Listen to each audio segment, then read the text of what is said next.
Good evening. We welcome you to the Scott County Heritage Center and Museum tonight, and we're going to speak on Jennings Township. This is our second in a series, and for those of you that do not know me, my name is Jeannie No Carlisle, and I'm Secretary of the Preservation Alliance, which is the board that governs the museum. We'll talk about Jennings, and it is in the northern part of the county, and first thing though, when I first began Jennings Township, I never dreamed I'd find so much. I'm never going to get through it all tonight. I'm going to have to skip through things. I'm hoping to write it all in a book maybe later, and anybody who wants to get a copy can get one from here, from the museum. But we'll get through as much as possible, and I'll try not to talk too fast. First thing though, our trivia tonight. Pocahontas, if she was still living, she'd be celebrating her 391st wedding anniversary today. I just thought you all might need to know that. Indiana became a state in 1816, and Scott County didn't become a county until 1820, and it was formed from all of the other 5 counties that's around us. A little bit here and a little bit there, and then they would change that and change it again and this kind of thing. But in about 1840, they had stopped changing the boundaries of Scott County. Scott County is named for Governor Charles Scott, which was a governor of Kentucky. We're not going to discuss too much about that. I talked about it last week, mainly for the reason of saving time. We do have several historical groups here in the county. They're historical, Preservation Alliance, genealogical, all of these. You can find out more information through any of them. Jennings Township was formed in 1820 because Lexington and Vienna and Jennings were the only 3 townships we had. Later in 1867, Findlay was cut off from Vienna and Johnson was cut off from Jennings. This was to save traveling time. Governor Jonathan Jennings is the namesake of this township. Jennings Township is divided by the East Fork of the Muscatatuck River and joins Jackson County. And once crossing the river, in the northern part of it, you will find Jersey, well, what used to be Jersey. Jersey is a ghost town now, but it's about 2 miles north of Austin on the north bank of the Muscatatuck River. It's really in Jackson County, but when it was also called Baker's Mill, and there was a flood that wiped out everything, so a lot of the people moved to Crothersville, and the other group moved to Austin. Jennings Township also had Albion, which is a ghost town now, New Frankfort and Wooster as communities. But in 1867, when Johnson Township was formed, all 3 towns ended up being in Johnson Township. We will talk about those 3 communities next Tuesday night. Our communities in Jennings Township are Austin, Day. I don't know if any of you have ever heard of Day, but there was Day Post Office at New Providence, Marshfield, New Harmony, New Providence, and Ord Springs. In 1848, the Jeffersonville Railroad, later called the Jeffersonville, Madison, and Indianapolis Railroad, and later changed to the Pennsylvania, was being built. It was finished in 1852. On May the 3rd, 1853, the town of Austin on the railroad was platted by George A. Rankin, John Elsey, and Caleb H. Skeel, all from New Frankfort. These men had purchased the 10-acre town site from Green C. Cannon of New Albany. In 1864, Dr. Dexter McClure moved to Austin, where he practiced until his death in 1879. He was also a resident of New Frankfort. New Frankfort was a big community. The Methodist Church moved sometime prior to 1859 to Austin. In 1861, the Masonic Lodge moved to Austin and held their first meeting July the 10th. Austin was growing quickly after the railroad came in. A cabinet and coffin shop was operated by Lewis H. Baldwin. One thing I want to tell you about Mr. Baldwin. He reported in the 1880 newspaper that as he was an undertaker, he hadn't had much business because everybody was just too healthy.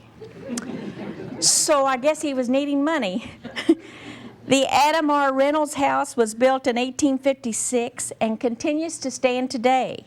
It's the oldest building in the town. Mr. Reynolds was a blacksmith in the town. The station agent on the railroad was James H. Stratton, and he moved to Austin in 1861 and held that job for 40 years. The wagon maker was Elisha W. Cade. The general store operator was Thomas B. Wilson, and Richard Montgomery was the boot and shoemaker. Remember, all of these above places were moved from New Frankfort to Austin. It's hard to believe New Frankfort was that busy. Now, we're going to go ahead and talk about the Marshfield train robbery. Marshfield is really over into Jennings Township, but to get to where the train robbery occurred, you had to go through Vienna Township to get to it, and it's right there on the railroad track, down in all that marsh land. But on May the 22nd, 1868, near midnight, Scott County has claim, I don't know how famous we should feel about this, to the second train robbery in the world. The first was October the 6th, 1866, just up the road at Seymour. Same bandits.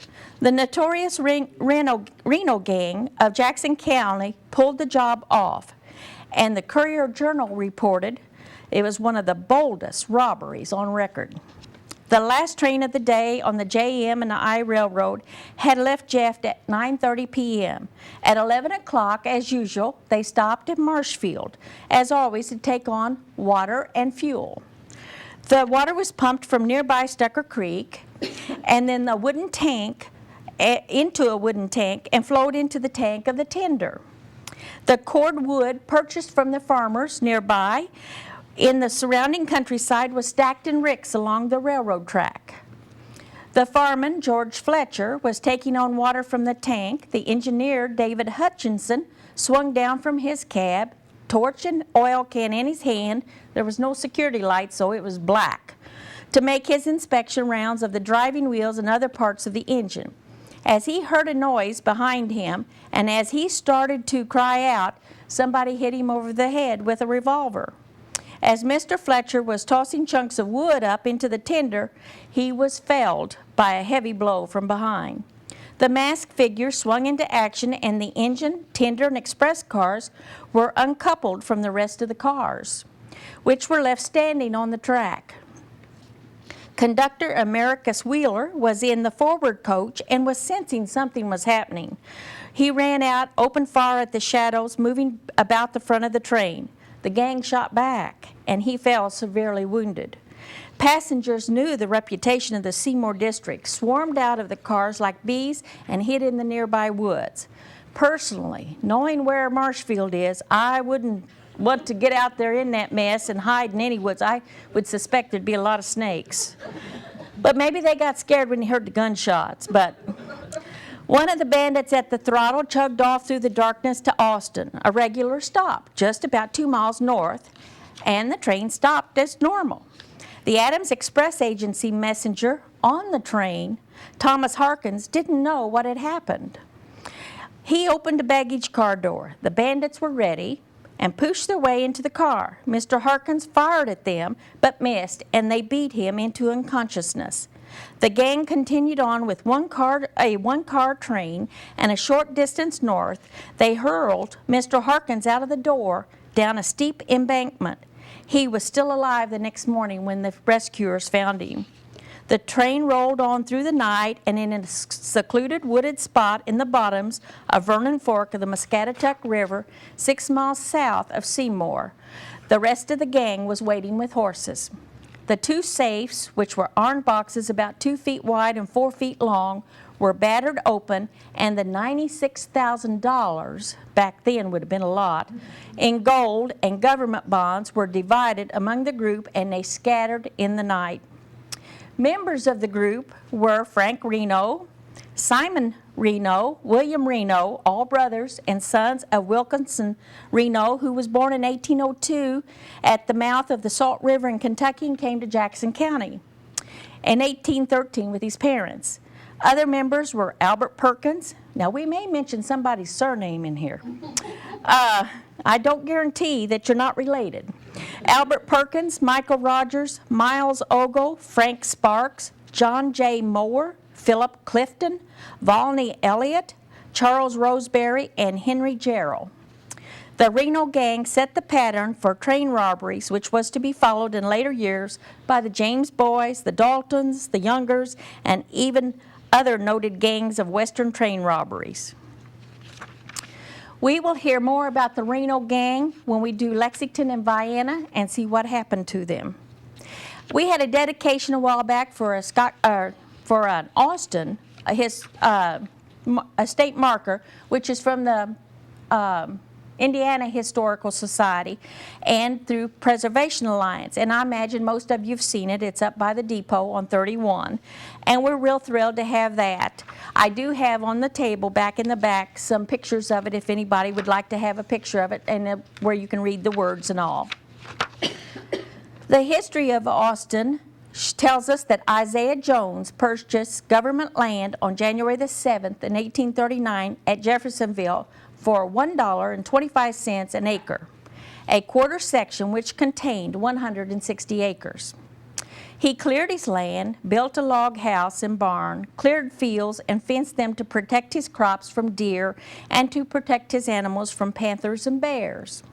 Bet you hadn't thought about any of those when you go to bed at night. By this time, there was no fear of Indians because it was mostly Delaware Indians that were in this area, and they were friendly. They had a village in Washington County near the county line on the south bank of the Muscatatuck, and their chief was Old Ox, as the settlers called him, and that's where Old Ox Creek came from and all the various Old Ox names. That's in Findlay Township. Isaiah's land was surveyed for the eventual railroad and a canal. The canal never materialized. Although as wet as it is, I wondered if we still don't need to think about a canal. Morris Sarver came from Claremont County, Ohio in 1847 and purchased 10 acres, about 3 miles east of the present-day Austin, from Isaiah and Minerva Jones. Later in 1851, Isaiah and Minerva deeded the rest of their property, 150 acres, to John Elsey. Others that purchased ground were George and Catherine Rankin, John and Anna Maria Elsey, Lorenzo Whitson, Henry Bytell, Greenberry C., and Mary Cannon, Caleb Skeel, John Borden, John Baldwin, and Samuel Adams. Now, I have a list here that you can look at after a while, after we're finished, that shows all the Hoosier Homestead Awards. This is where a family has kept a piece of property in their family at least 100 years and filed for this, and you get this through the state. You can still file for these today if you have property that's been in the family for 100 years. And anybody can look at that would like to. Also, back there on the table, you'll find land patents, Isaiah Jones land patent. I copied, and somebody else's that I forget now, Thomas Rankin, and I think Benjamin Whitson. And you can pick those up. I've got several extras there if you'd want one of those. Austin was named for Austin, Texas, and they believe that the name was chosen because so many of the veterans in Austin had fought in the war with Mexico in 1847. They had settled in this area after the land was granted to them for their service. Later on, August the 22nd, 1854, John Trulock made his South Austin addition to the town. For several years, there was considerable competition between North Austin and South Austin, and for a long time, most of the businesses was conducted in the south part of the town. Later, after the Austin Canning Company came into North Austin, a lot of the businesses were drawn away from South Austin to where they are located today. Austin businesses of the past are physicians that had come from New York, Lyman Maynard. Merchants were Levi Trulock, James Faulkner, and William Mitchell. The Coopers were John Robbins, Peter Weaver, Charles Monroe, James Spurgeon, John Crawford, William Sparks, John Harris, and George Chastain. Coopers were barrel makers, if you didn't realize that. Other businessmen were saddler and harness maker. That was Philip Faulkner. Wagon makers, Nicholas Skeel and Elisha Cade. Village blacksmith was Caleb Davis. Shoe and boot makers, Philip Pfeiffer from Germany and Samuel Cade. Carpenters were R.W. Ogden, Hiram Ogden, John Fulkerson, and William H. Conant. A brick mason was John Clark. A plasterer was Truman P. Vaughn. Shingle maker was Nathan Spillman. Cabinet maker Charles Hodding. an Englishman. Mill and wood sawers were Sylvester Smith, Joseph Owen, Milton Field, and George Crawl. Split makers were William Faulkner, Thomas Monroe, William Monroe, and Aquila Van Buskirk. Well, Aquila Van Buskirk comes in on my son-in-law's family. They made chairs, and Aquila Buskirk was quite wealthy, so he did pretty well for himself making chairs from hickory strips. And there was a blind man, Samuel Christie, came from Ohio, and he was a broom maker. Elizabeth Warren came from Ohio and was a school teacher for the town. The railroad was built with many Irish laborers, and after they left their native country because of the potato famine in 1849, the railroad was finished. Many stayed behind to work as maintenance crews. Among them were Daniel Kane, John Flynn, Thomas Brady, John Lawless, and John Finnegan, their boss. They did talk a little bit about in the article I was reading about them that they like to drink and fight. I don't know if that's a reputation of Irish or not, but if you're related, you may know. In 1859, the Scott County Argus was started by Henry Cope and William Coons, who had come from Pennsylvania to New Frankfort, and there from New Frankfort to Austin. By 1870, Austin was growing by leaps and bounds up to 320 residents, with 10 of these being foreign-born. There were 4 doctors by this time: Dexter McClure, Sion Rogers, William Spears, and Irvin Griffith. Dr. Griffith came from Wales, and Dr. Rogers came from Tennessee, and he was a Confederate veteran. And William Spears was a native Hoosier. The Coopers by this time were Frank Crawford, John Crawford, James Thomas, John Blackall, Smith Whitlatch, Franklin Whitlatch, Edward Hoagland, Stephen Hoagland, Joseph Snodder, and Thomas Monroe. Merchants were James Stratton, along with being station agent, William Tull, Elias Mitchell, Thomas Jones, and Suspensky and Steinberg, which I found interesting. I didn't realize they were in the Austin area too, because I knew they were in the Scottsburg area, and I knew they were in the Nab area, where we're from. But they must have been just all over. A confectioner merchant was Henry Sickles, and that surprised me. The village smithies were Adam Reynolds of Ohio and William Trissler of Kentucky. There were there was a brick mason, there were carpenters, cabinet maker, coffin maker. That's Mr. Baldwin that was worried about because he hadn't been anybody dying. The chair splints were being made by Pleasant Monroe. Boot and shoemakers included Barney Everhart and Richard Montgomery. A lawyer, John H.J. Syrup of Germany, and he also was the editor and publisher of the newspaper, the Austin News. Another lawyer was William Truelock. He was born in Virginia. A teacher of District School Number 5 in Austin was Angeline Cravens. And just another decade, in 1880, the population had decreased to 287, but it still was a busy community. The largest industry in 1880 was John C. Thompson's stave and heading factory, employing up to 35 people. He came to Scott County from Illinois. 8 persons worked for the chair split and furniture factory, and James Spurgeon's cooper shop employed Pierce Whitaker and John Crawford. The hoop shaving shop employed 5 men and was owned by Elias Mitchell. The wagons and buggies and Lewis H. Baldwin, the cabinet and coffin maker, he was also with Benjamin F. Foster and James S. Owens for making the wagons and buggies. Several blacksmiths were in Austin. Adam Reynolds, Oscar and Eugene Ogden, William Trissler, Pat Kinney, Moses Hoover, John Sage was a saddle and harness maker. By this time, the physicians were Doctors Henry R. Casey and Dr. Rogers, we spoke of earlier, the Confederate vet, and he was from Georgia. A drugstore owned and operated by B.F. Hensley, boot and shoemaker with Samuel C. Wolfe, dry goods, and grocery stores were conducted by John W. Montgomery, Thomas Hughbanks, and Mr. Underwood. There was a hardware store, a saloon keeper. The saloon keeper was Albert H. Denny. And the only hotel was the Johnson House, which was operated by Stuart Johnson and his wife. That makes sense.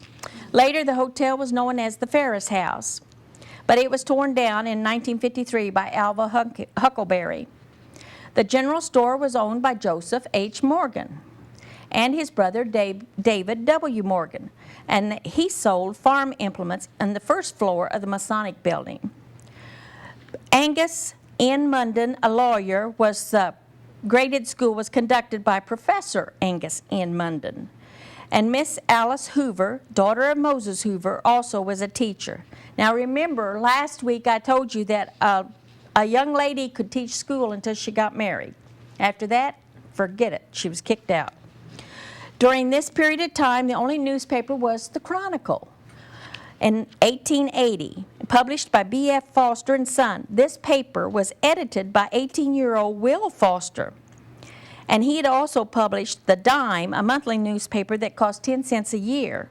But this newspaper is the Scott County Genealogical Society, that 2 rooms for research rooms back here in the back of the building. They have that newspaper, and it's very interesting to read. Of course, I love reading any old newspapers, but you can come in there anytime and read that 1880 paper. It is in a book form, and the whole year is in one book. J.H. Hamilton and A. Locke Munden were proprietors of the Austin Driving Park, where horses were trained for saddle, light harness, or speed. So they were thinking about horse racing, I suppose. Another 10 years down the road, the population had decreased some more to 225, and the rest of Jennings Township had increased to 925. The Austin Cornet Band totaled 4 various and sundry. Here, I didn't read my writing correctly. The Austin Cornet Band performed for various and sundry functions, social and otherwise. John Montgomery built his new store building in South Austin in 1891, adjoining the Pennsylvania station on the south. This way, he could take care of that and also get all the customers that coming in off the trains. Robert Peacock was running the Star Canning Company's factory in South Austin. They ran the store as a partnership until, I'm sure that's supposed to be 1910. I've got 1010. Then sold it to James Blunt. Carl Scott operated a general store in South Austin from 1893 to 1938. He was the first station agent in Austin for the Indianapolis and Louisville traction line, which was the interurban. We're going to discuss more of that when we discuss with Vienna on the interurban, because I didn't think I'd have enough time to get into that tonight. William Eubanks from Perryville, Kentucky, owned land on the west side of the railroad track. And after his death, the land was partitioned among his children. One son, Thomas, had a general store on the land at Main and High Street. After his death, his son Clarence had a shoe store there. J.S. Morgan bought this building and moved it down beside his store facing Main Street and used it for his dry goods department. Others that owned various businesses were a Mitchell, Cutshaw, Dinsford, Murphy, Morton, Everett, I.C. Morgan, Thomas Carlyle, Charles Starks, Jacob Bates, Ed Phillips, Hitchborn, Williams, Todd Johnson, Walter Olmsted, Gilbert Sample, Joseph Clark, and B.L. Piercy. A German man named Rothenberg had a cider mill. A lot of these businesses I would have never thought about being in a town like that. I do have on right here, old-time jobs afterwards you may want to look at, because this lists what they were called and what we call them nowadays, so you'd know what different things are. And then on the physicians, I have here the plagues, the epidemics, and then the diseases that we call them different names and what they did, so you can see the translation. For a lot more information on Austin, you can see the Centennial History of Austin that Dr. Bogartis wrote several years ago. And I do know the museum has at least one copy, and maybe more. And they will sell them to you if you're interested. The churches. The early churches' services weren't on a regular basis. It was just whenever they had a minister. The log houses and barns of the settlers were used as their meeting houses. And we discussed that some last week. Sometimes a rough pulpit was erected in a grove of trees, and the services would be held there when the weather was fitting, and sometimes when the weather wasn't fitting. The oldest church in Austin is the Austin Methodist Church, and February 17, 1860, John and Cynthia Trulock deeded lots 71 and 72 in the original plat of Austin to Aaron C. Mann, William Eubanks, Thomas Whitson, James Wilson, and Samuel Christie as trustees of this Methodist church. This church is part of the Whitson Church and the New Frankfort Church. They divided and then moved into Austin. The second oldest church in Austin is the Christian Church. It was formed in September 26, 1869. In 1870, William and Matilda Eubanks deeded the land where the present church is located to A.J. Sedgwick, George Miranda, and John Hufford. The oldest Christian church in Jennings Township was located about a quarter of a mile south of Herod Cemetery. John Alcorn, Isaac Herod, and Abraham Baker were trustees. In 1845 and 1846, a log church was built on an acre of land donated for that purpose by Tappan and Sarah Bowers. This church became extinct. The third oldest church in Austin is the Lutheran Church. A group from Seymour built the church for mission purposes, and it was dedicated in 1936. The Friendship Baptist Church is the oldest church of record in Jennings Township, April 26, 1834. Abner and Nancy Hooker deeded 2 acres of land to William Herod, Gara Davis, and John Cruson, trustees of the Baptist Church of Friendship. The church was disbanded in 1849. The Baptist Church in Austin was established in November of 1940. They purchased 2 lots on West Cherry Street. Their church was built from a church that they got from Kinderhook area, which is over in Lexington Township. They offered a building that wasn't being used anymore, including the pulpit and the pews. So the old church was torn down and taken to Austin and rebuilt.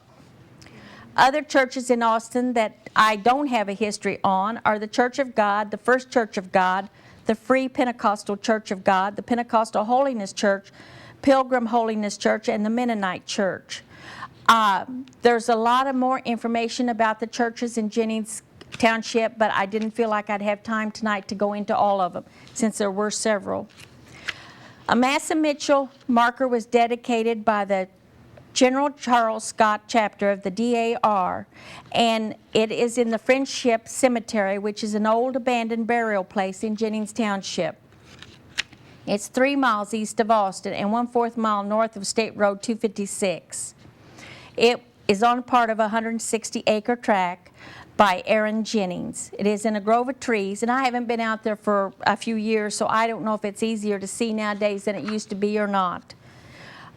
There were several veterans of different wars that buried in Spurgeon Cemetery, and I'm not going to name all of them due to lack of time, but like John McClamant, W.H. Mitchell, Harvey Alexander, Billy Broshears, Frank Trulock, John Jones, John R. Mann, Harry Alexander, I think I already said him, Arthur Kennedy, and there's just several pages of this information. You can get more of this information from the Genealogical Society, again, from the research room. Carol Susnick, which many of you probably know, has completed a book on every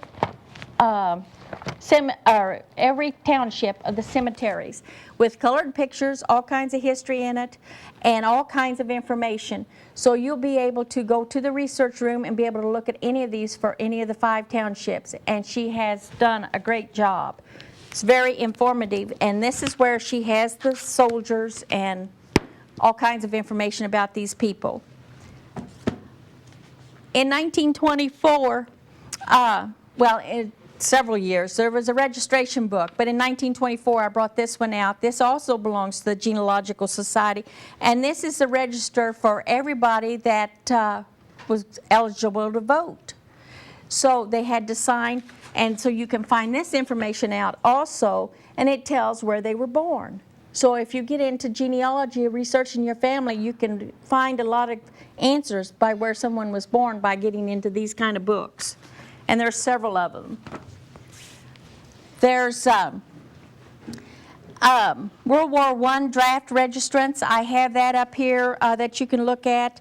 There's also land patents, 1840 census. There's the 1810 census or 1820 census over there that if anybody would want to look at, they can feel free to it after we're finished. This is the enumeration book from Jennings Township in 1931. All men had to, after a certain age, had to be registered for this enumeration.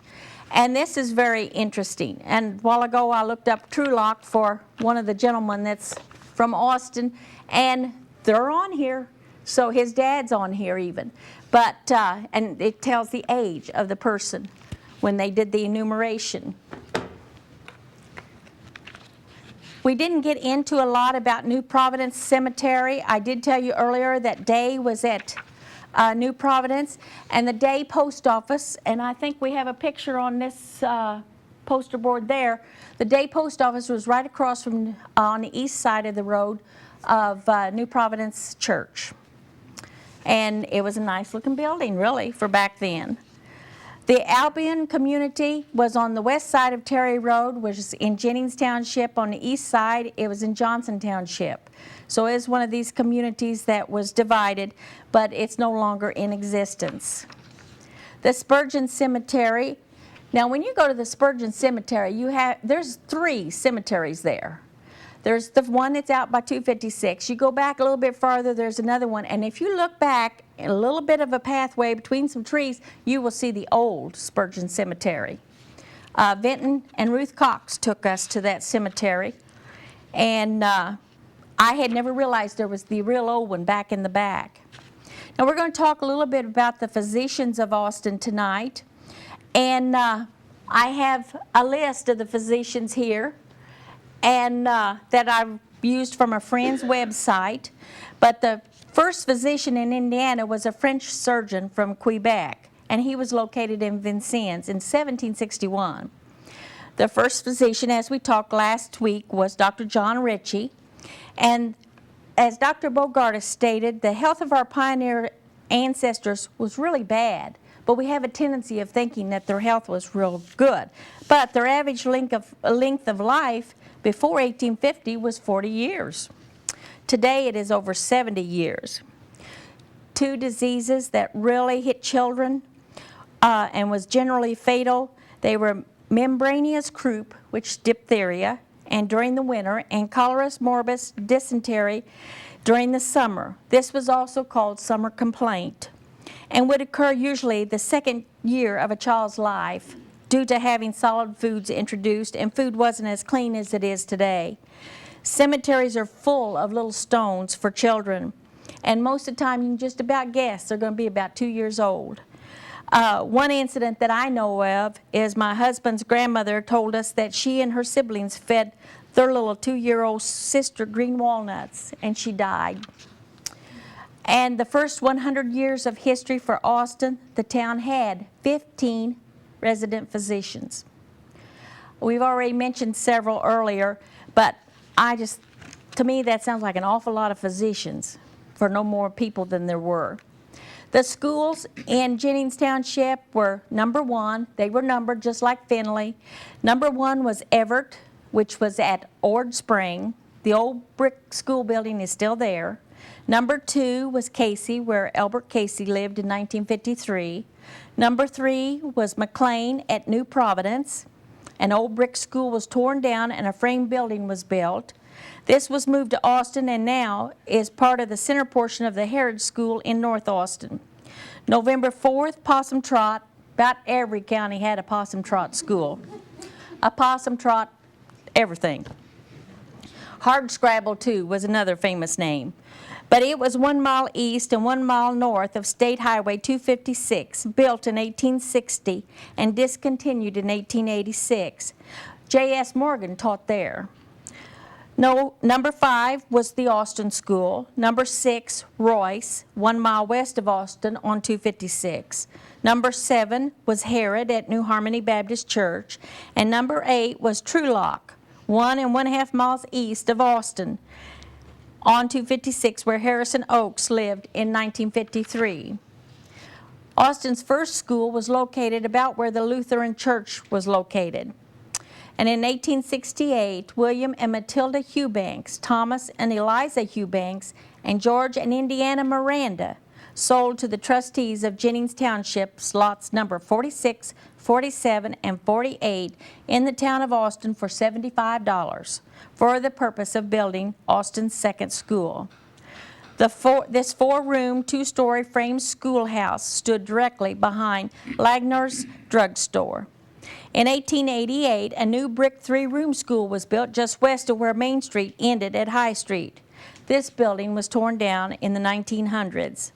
Miss Permelia Boyd of Deputy, and incidentally, she was the original organizer of the Scott County Historical Society, was the first principal of the Austin High School. Austin High School was granted a commission by the State Board of Education in 1915. Previous to that, and students would croak today, but previous to that, the students had to come to Scottsburg for graduation from a commissioned high school. The first Austin High School graduating class was in 1916. Various organizations in the Austin, one is the Austin Volunteer Fire Department. There was the Scott Lodge number 120, Free and Accepted Masons, Austin chapter number 358, the Order of Eastern Star, Bethel number 55, International Order of Job's Daughters, Laurel Lodge number 363, the Independent Order of Oddfellows, Ida Rebecca Lodge number 333, Independent Order of Oddfellows, Boy Scouts of America, Austin's Lions Club, Jennings Township Conservation Club, and Scott County 4-H clubs. The biggest industry in Austin was the timber industry. And we've all heard the stories about the huge trees that were found in the Muscatatuck River bottoms, which were mainly white oaks and red oaks. And these were huge trees, nothing that I can really imagine except from the pictures. But the timber was much sought after by the shipyards of Madison, Jeffersonville, and New Albany for building steamboats, as they, at that time, were built entirely of wood. But the majority of this wood was cut up into cooper's stock for barrels. These barrels were needed for whiskey, coal oil, pork, flour, and cement. Needless to say, you got to have the barrels for the whiskey. Mills were owned, and these are timber mills, were owned by Wilson and Jones, Suspensky and Steinberg, and I think that's probably why they were all over the county, is because they were everywhere there was a lot of wood, and there was a lot of trees all over the county when days were in the past. John McFadden, John Thompson, Henry Smith, John Anthony all had mills. Well, there's one story told of this giant oak tree which was cut in the Marshfield Bottoms between Austin and Scottsburg in 1889. This tree grew on land belonging to Jacob Suspensky and Julia Steinberg. That's why they made so much money. Who at that time had their stave and heading mill in Scottsburg. A German timber buyer was here, and he paid them $75 for that tree. A specially made 12-foot saw was used to fell the enormous tree. The tree contained 10,000 board feet. A special log wagon was made by J. Ezra Thomas, father of Harold D. Thomas, to haul the huge timber to the railroad at Scottsburg for Germany. It was too long to fit on 2 flat cars, so 4 more feet was sawed off on one end. Eventually, the stands of these big old trees were exhausted, thus ending the timber industry. As we know, the canning industry was what has kept Scott County alive, especially Austin, for many years. In the 1890, the Chronicle states, a citizens' meeting was held last Saturday night, and the matter of organizing a stock company to operate a canning factory at this place was discussed. Another meeting will be held next Saturday night. All citizens interested in the future of our town should attend. The canning factories opened up all around eventually. They were just in every little community almost. The biggest canning factory, as we all know, is Morgan's Food. And I have a poster board here with several things about Morgan's. And most of you probably know the Morgan's well and know how much they have helped Scott County to keep it alive. As noted earlier in the Chronicle, in Austin, I'll read you a few of these little articles. I don't have too many here, but a few of them I thought you might be interested in. Now notice how they, let's see, I believe this is the one where they talk about this old lady. And I thought, nowadays you'd be sued. November the 25th, 1880. Now this is in the 1880 papers that I found in the Genealogical Society's research rooms. Tuesday being the 77th birthday of Mrs. Melvina Christie, who was given a very agreeable surprise dinner at the residence of her daughter, Mrs. E.W. Cade, in this place. Now notice how they wrote. It's strange to us. The old lady received many presents from her children and grandchildren. Mrs. C. was born in New Jersey on November the 23rd in 1803 and consequently was 77 years old Tuesday. Her parents removed to Ohio in 1812. She was married to John Christie in 1819, and her maiden name was Cade, which I had already figured that out because she was the daughter of Mr. and Mrs. E.W. Cade, but they put it in there. They didn't save space like they try to now. With her husband, she came to this county in 1832. Mr. C. died in 1867. They're saving space there. Since then, the old lady has been living with her children who are many, she being the mother of 7 boys and 6 girls. She is at present enjoying excellent health, but she still was an old lady. December the 2nd, 1880. Quite a number of fish have been caught out at Beaver Pond during the past week. The fish come to an air hole for air where they are netted and even caught with the hands. Now, I don't know where Beaver Pond is. If any of you know afterwards, let me know, because I'd like to know where this is, and it may not even exist anymore. December the 2nd in 1880, Jason Spellman, Lamar, Missouri, called on us Monday and deposited the amount of hard cash to ensure the weekly visits of the Chronicle to his home for 1 more year. This shows that that part of the Spellman family moved on to Missouri. Harrod Schoolhouse, our school is still increasing enrollment, 67. Well, to me, for a 1-room schoolhouse, 67 kids is a lot of kids in that. But an advertisement in the newspaper was recruiting people to go west. Immigrants for Texas and the Great West should purchase tickets by the Ohio and Mississippi Railroad. Lowest rates for tickets, household goods, stock, and etc. They just want you to move everything and take off. All passengers carried to St. Louis Union Depot. Evidently, that's as far as this ticket took you, but they were recruiting you to go to Texas. So I suppose in St. Louis, you'd have to figure out how to get the rest of the way there. I wouldn't think that'd be too easy back in those days. No midnight changes by this route, so you didn't have to get off the train at midnight. J.S. Mills, General Immigration Agent from Seymour. Of course, I wondered how much money he made for each person he got to go to Texas. December the 9th in 1880. And as I told you earlier about Mr. Baldwin, that he thought people were, well, I'll just read it to how it is, because it's strange how it's written, but he just didn't think enough people died. L.H. Baldwin, undertaker, in this place says it is distressingly healthy this winter. I hope Collins and Sturts don't start that. Mad dog, mad dog, mad dog. Now, every time they wrote that, the first time it was 1 exclamation point, the second time it was 2 exclamation points, and the third time it was 3 exclamation points. In the neighborhood of Harrod Schoolhouse, Wesley Chapel, and Alpha, the canines are being shot on the spot but they had it written as spot on the shot, without warning. That 17-year-old boy didn't catch that. That was the editor. December the 16th, 1880, William Hewbanks and J.S. Morgan will give a grand entertainment, an oyster supper, in this place on Christmas Eve night. December the 23rd, 1880, the public bridge at Marshfield is now passable for both horsemen and wagons. However, it is not altogether safe. And I didn't go ahead and put it in here. I figured Bill Coleman would be here tonight, and I didn't want to insult him, being a past commissioner, but now he's not here.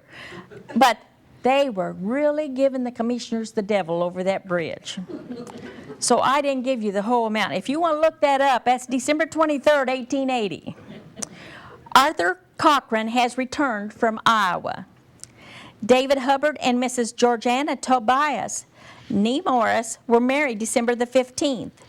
December the 30th, 1880, on account of cold weather, our schools were dismissed yesterday afternoon until next Monday. Wouldn't the kids croak if they were going to school on December 30th? Many of our youngsters are very noisy at church. This should be stopped. Remember hereafter that you are in the house of the Lord. Church dismissed Monday night due to non-appearance of the minister.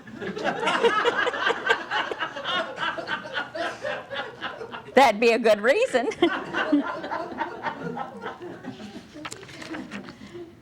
We didn't get in, as I told you earlier, into the church histories, and a lot of them is really very interesting. And like on New Providence, I have a lot of information from the Coffee Creek Association that they belong to. Stephanie, my daughter, went down to the Baptist Seminary and was able to get copies of old records. They weren't copied well enough that I could bring and copy for you because they were just so faded. But it states a lot of interesting information. And usually, whenever these churches would have these meetings, they always had the proper things they had to do at every meeting. It would be the same identical wording every meeting except for the date. And then they'd get into the real good stuff, where they kicked the people out and this kind of stuff, and for what all they'd done to be caused to be kicked out. There are several web links. I've got a list back there that you can find more information on history if you decide to. I'd like to see more of you become genealogists and look for your family history, but that's because that's my love in life. There's also the Collins Ritchie and the Pigeon Roost book that I'm getting ready to write, the second volume of that. I have a form back there. If any of you are in that book, I'd like for you to complete that information. I'm also preparing a veterans book for Scott County of any war, living or dead. I don't care if they lived in Scott County for 5 minutes. I'd like to have their name and their information about their term of service and that type of thing.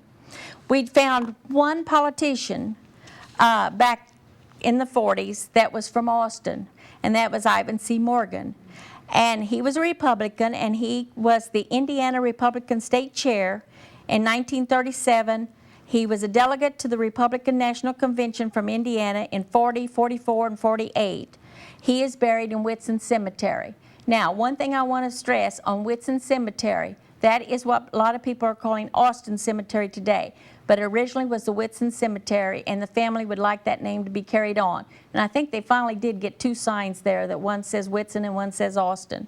But that's where the cemetery was. That's where the Methodist Church was that was moved into Austin.